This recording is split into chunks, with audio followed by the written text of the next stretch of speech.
Bismillahirrahmanirrahim. Assalamualaikum warahmatullahi wabarakatuh. Alhamdulillah wassalatu wassalamu ala Rasulillah wa ala alihi wa sahbihi wa man walah. Amma ba'du, jamaah yang insyaallah dimuliakan Allah Subhanahu wa taala. Alhamdulillah, bersyukur kepada Allah Subhanahu wa taala di hari ini kita dapat bertemu kembali dalam rangka untuk saling mengingat kembali ataupun saling memberikan nasihat di antara kita. Insyaallah di kesempatan yang berbahagia kali ini saya akan menyampaikan satu judul, yaitu hikmah refleksi pengorbanan Nabi Ibrahim alaihissalam.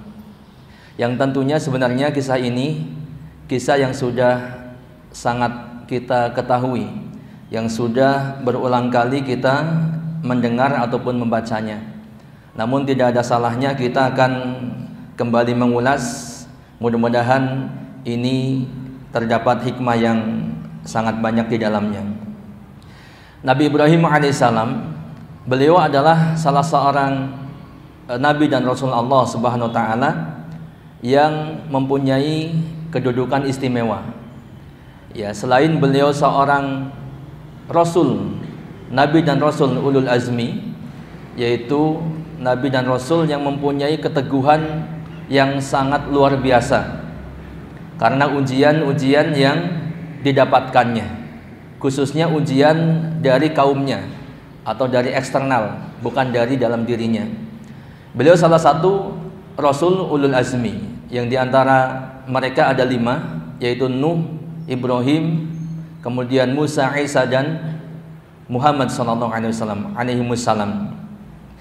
Nah, kemudian Nabi Ibrahim alaihissalam pun di antara keistimewaannya adalah beliau diangkat sebagai Khalilullah atau mempunyai kedudukan sebagai Khalilullah, kedudukan yang sangat tinggi, ya, al-khullah, yaitu kekasih Allah Subhanahu wa taala. Sebagaimana dalam surat An-Nisa ayat 125, Allah Subhanahu wa taala menyebutkan wattakhadallahu Ibrahima khalila, dan Allah mengambil Ibrahim sebagai kekasihnya. Ya, ini. Dan saking istimewanya kedudukan Nabi Ibrahim alaihissalam, sampai-sampai Rasulullah SAW pun diperintahkan, bahkan tidak hanya sekali, untuk apa? Untuk menceritakan kisah Nabi Ibrahim alaihissalam kepada umatnya, kepada manusia. Allah berfirman, wadkur fil kitabi Ibrahim innahu kana siddiqan nabiyya. Kata Allah, ceritakanlah wahai Muhammad kisah Ibrahim dalam Alkitab ini, yaitu dalam Al-Quran. Sesungguhnya dia adalah seorang yang sangat membenarkan lagi seorang nabi. Surat Maryam ayat 41, ya. Pun demikian dalam surat Asy-Syu'ara maksudnya ayat 69, Allah berfirman, watlu 'alaihim naba'a Ibrahim, dan bacakanlah kepada mereka kisah Ibrahim. Ya. Nah, untuk itu insyaallah kita akan bersama-sama menyimak satu kisah atau sebagian daripada kisah Nabi Ibrahim yang sangat menginspirasi. Ya, dan ini ada kaitannya dengan bulan yang sebentar lagi akan kita jumpai, yaitu bulan Zulhijjah, di mana di sana ada satu ibadah yang sangat agung, ibadah kurban, yang itu landasannya adalah dari kisah Ibrahim yang akan kita bahas, yakni Ibrahim bersama anaknya. Baik, kisah ini terdapat dalam surat As-Saffat ayat 100 sampai 111, ya. Berawal dari doa Nabi Ibrahim alaihissalam. Jadi Nabi Ibrahim alaihissalam ini termasuk nabi yang diuji dengan ujian yang sangat banyak, ya. Di antaranya adalah diuji tidak mempunyai keturunan sampai batas waktu yang sangat lama. Berapa tahun? baru dikaruniai putra? Ya, setelah 80 tahun. Ya, ini pun Nabi Ibrahim alaihissalam berdoa kepada Allah. Ya, artinya tidak putus berdoa dan bersabar. Sehingga dikatakan dalam ayat tersebut, Rabbi habli minas salihin. Rabbi habli minas salihin. Ya Allah, ya Rabbku, anugerahkanlah kepadaku seorang anak yang termasuk anak yang saleh. Ini doa Nabi Ibrahim alaihissalam. Ya, di ayat yang pertama yang saya bacakan tentang kisah ini pun kita sudah bisa mengambil satu hikmah yang sangat luar biasa. Ini seorang nabi yang mempunyai kedudukan yang istimewa, ya. Ketika ingin mendapatkan anak yang baik, anak yang soleh, beliau berdoa kepada Allah, Rabbi habli minas solihin. Ini pun demikian dilakukan oleh nabi-nabi yang lain. Di antaranya adalah Nabi Zakaria. Ya, Nabi Zakaria berdoa, Rabbi habli min ladunka dzurriyyatan thayyibah innaka sami'ud du'a. Ya Rabbku, berilah aku dari sisi Engkau seorang anak yang baik. Sesungguhnya Engkau Maha mendengar doa. Bisa dilihat dalam surat Ali Imran ayat 38. Nabi Zakaria pun termasuk nabi yang diuji dengan lama mendapatkan keturunan. Jadi kalau ada di antara kita yang sampai sekarang ya barangkali belum mendapatkan keturunan, belum dikaruniai seorang anak, putra ataupun putri, maka bersabar dan terus berdoa. Insya Allah suatu saat Allah akan berikan, ya. Karena Allah Maha mampu untuk memberikan kepada hamba-hambanya anak, kapanpun dan dimanapun, ya. Dan Nabi Zakaria di usia yang ke-60-an, pun demikian istrinya di usia yang sudah sepuh, tapi Allah berkehendak, maka Allah berikan kepada beliau ya seorang putra yang termasuk seorang nabi, yaitu Nabi Yahya.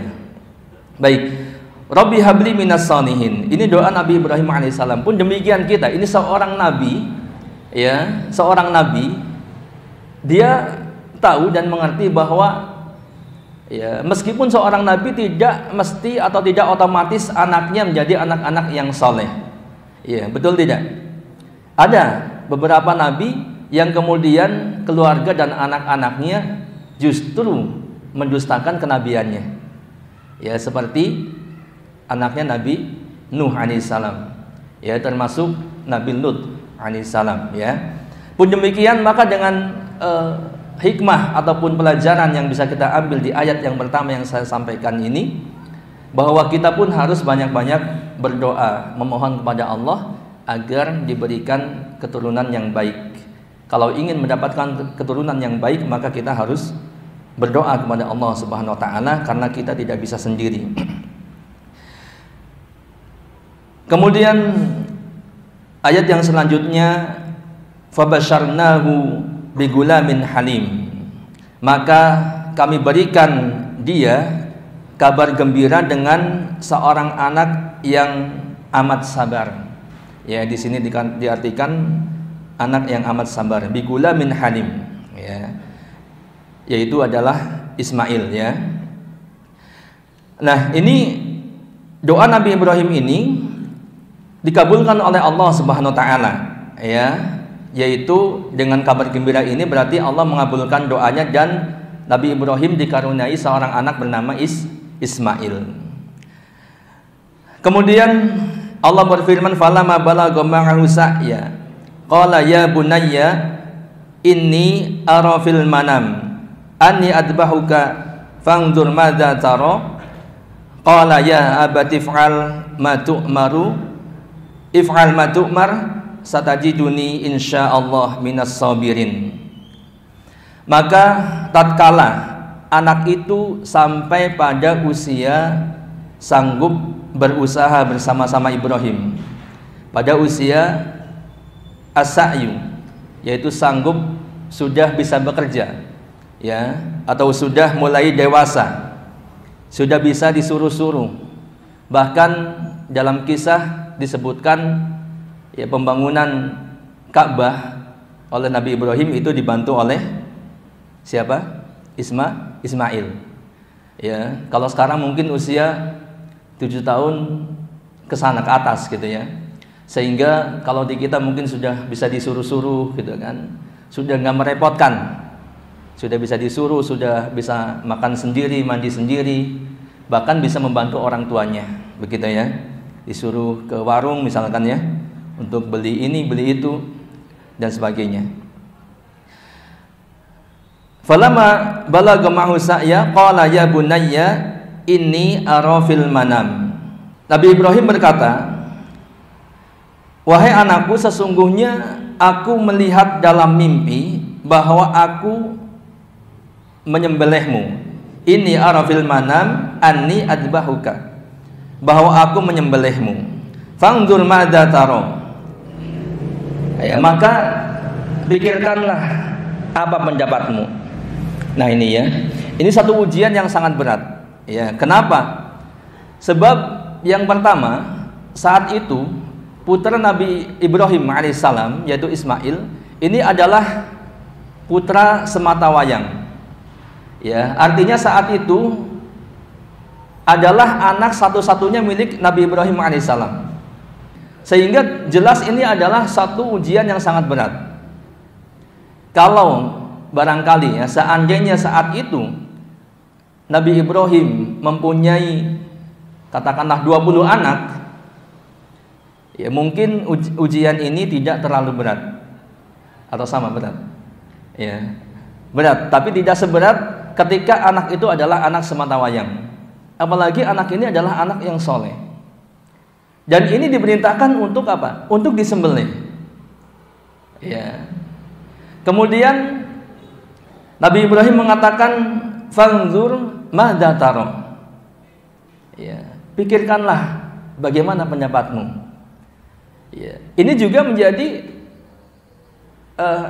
dalil ataupun hujah bahwa ujian ini sangat berat.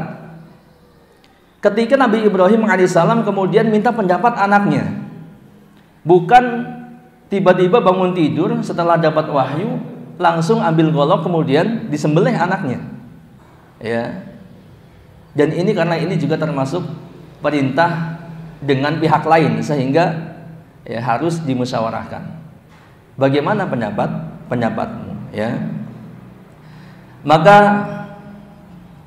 qala ya abati fa'al ma tu'mar satajiduni insyaallah minas sabirin. Apa jawab Ismail? Ya, dia menjawab, wahai ayahku, kerjakanlah apa yang diperintahkan kepadamu, insyaallah kamu akan mendapatiku termasuk orang-orang yang sabar. Ya, Nabi Ismail faham bahwa ini adalah wahyu dari Allah Subhanahu wa taala, dan kemudian Nabi Ismail atau Ismail alaihissalam ya ini bersedia untuk disembelih atau untuk dikurbankan karena ketaatan kepada Allah Subhanahu wa taala. Pun demikian kita, kalau kita ya ingin menjadi anak yang soleh, maka kita pun harus membantu orang tua kita melakukan ketaatan kepada Allah Subhanahu wa taala. Ya, sebagaimana Ismail tidak menolak apa yang diwahyukan oleh Allah ataupun diperintahkan oleh Allah kepada ayahnya. Nah, kemudian dalam hal ini terdapat dalil juga bahwa mimpi para nabi itu adalah wahyu. Ya, ada satu hadis, namun hadis ini dikatakan hadisnya mauquf. Disebutkan bahwa ru'yal anbiya'i fil manam wahyun. Jadi mimpi atau penglihatan seorang nabi atau para nabi dalam mimpi itu adalah wahyu. Ya. Penglihatan para nabi dalam mimpi ini statusnya adalah wahyu. Karena di antara cara turunnya wahyu adalah melalui mimpi, gitu ya. Akan tetapi ini tidak otomatis berlaku untuk semua orang. Ya, jangan antum ya tiba-tiba mimpi mau menyembelih orang, kemudian besok langsung bawa pedang, jangan. Ya, sebab antum bukan nabi, gitu ya. Nah, seperti dikatakan bahwa mimpi para nabi adalah wahyu, karena para nabi itu maksum dari setan. Jadi nabi itu mimpinya itu tidak dicampuri oleh campur tangan setan. Demikian disepakati oleh para ulama. Selain nabi tidak menjadi wahyu dan tidak bisa diamalkan. Ya, jadi kalau bukan nabi tidak menjadi wahyu, mimpinya bukan wahyu. Nah, kemudian yang selanjutnya, ya, terkait dengan ini, bahwa setiap kita, setiap manusia, ya, itu, ya, khususnya apalagi orang yang beriman, pasti akan mendapatkan ujian. Jadi kita pun bisa mengambil ibrah dari penggalan kisah ini bahwa, ya, kita akan mendapatkan ujian dari Allah Subhanahu wa taala, dan masing-masing kita, kalau kita mau melihat, pasti ada ujiannya masing-masing, ya. Ada yang ujiannya mungkin terasa sangat berat sekali, tapi pada akhirnya ternyata la yukallifullahu nafsan illa wus'aha. Kita mampu untuk menjalaninya. Ya, ada yang ditinggal meninggal anaknya, bahkan anak istrinya gitu ya. Kemudian ada yang anaknya sakit atau bahkan dirinya sakit dan seterusnya. Memang demikian. Ya, orang-orang yang beriman itu akan diuji. Ya, seperti dikatakan dalam hadis, ada yang bertanya kepada Rasulullah sallallahu alaihi wasallam, "Ya Rasulullah, ayun nas asyaddu bala." Wahai Rasulullah, manusia manakah yang paling berat ujiannya? Maka beliau sallallahu alaihi wasallam menjawab, al-anbiya sumal amsal fal amsal.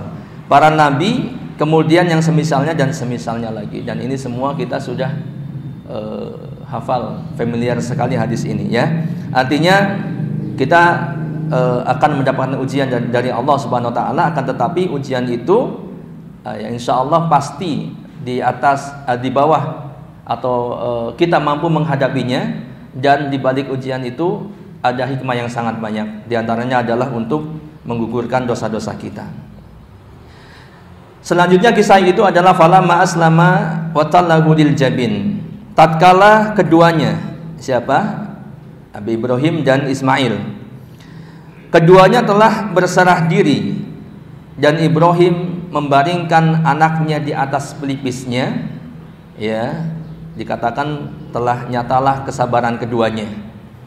Jadi di sini ada satu hikmah, ya, bahwa dikatakan yang dimaksud dengan watallahu lil jabin, yaitu Nabi Ibrahim itu menelungkupkan wajah Ismail menghadap ke tanah, sehingga apa? Sehingga tidak terlihat wajahnya. Ya, supaya apa? Supaya tidak terasa lebih berat. Sudah siap untuk disembelih atau sudah siap untuk menyembelih. Ya, ini. Jadi bukan ditelentangkan mukanya menghadap ke atas atau berhadapan dengan ayahnya, bukan, tapi ini saking beratnya, ya, supaya lebih ringan atau supaya tidak merasa kasihan. Namun begitu sudah siap untuk menyembelih atau disembelih Nabi Ismail, kemudian terdengar suatu seruan, wa nadainahu ayya Ibrahim, dan kami memanggilnya wahai Ibrahim. Maka Ibrahim pun menoleh, dan ternyata terdapat seekor domba putih bertanduk dan bermata lebar. Ya, ini di sini dikatakan Ibnu Abbas melanjutkan, ini perkataan Ibnu Abbas, ya. Saya menyaksikan bahwa kita ikut meniru dalam memilih domba jenis demikian. Jadi berdasarkan kisah ini, maka yang terbaik untuk korban adalah domba. Bahkan domba yang jenisnya seperti ini, ya, yaitu domba putih bertanduk dan matanya lebar. Baik, kemudian selanjutnya, qad sadaqta ar-ru'ya inna kadzalika najzil muhsinin. Sesungguhnya kamu telah membenarkan mimpi itu, sesungguhnya demikianlah kami memberi balasan kepada orang-orang yang berbuat baik. Inna hadza lahuwal balaul mubin, sesungguhnya ini benar-benar suatu ujian yang nyata. Baik, hadirin jamaah yang insyaallah dimuliakan Allah Subhanahu wa taala. Ya, sebenarnya dari kisah ini tadi ada satu pelajaran, yaitu kunci agar kita dapat melaksanakan ketaatan kepada Allah. Ya, kunci agar dapat melaksanakan ketaatan kepada Allah yang pertama adalah kita bersabar, seperti ya kesabaran Ismail alaihissalam tatkala ditawarkan untuk disembelih. Ya, maka dia mengatakan, ya abatif al matu'mar, wahai ayahku, lakukan apa yang Allah perintahkan, satajiduni insyaallah minas sabirin. Kan begitu ya, yang pertama sabar. Kemudian yang kedua kuncinya ya untuk dapat melakukan ketaatan adalah seperti dalam ayat yang selanjutnya, falamma aslama wa talahu lil jabin. Jadi taslim, ya kita berserah diri kepada Allah. Ya jangan sebelum atau ketika mau melakukan ketaatan, mau melakukan amal, kemudian kita menimbang-nimbang. Kalau saya lakukan ini, kira-kira yang akan Anda dapat apa gitu ya. Misalkan biasanya ya orang-orang itu kalau melakukan salat duha misalkan ya, rezekinya akan jadi lancar. Kalau mau sedekah, orientasinya hanya agar nanti biar usaha saya lancar misalkan. Maka jangan demikian, tapi kita berserah diri kepada Allah. Ya, adapun apa yang akan diberikan Allah kepada kita, maka itu urusan nanti. Yang jelas kita melaksanakan ketaatan dalam rangka mengharap ridha Allah Subhanahu wa taala. Nah, kemudian kunci yang ketiga yaitu terdapat dalam ayat qad shadaqta ru'ya inna kadzalika najzil muhsinin. Sesungguhnya kamu telah membenarkan mimpi itu. Ya, kuncinya adalah tasdik, yaitu kita membenarkan perintah dari Allah Subhanahu wa taala.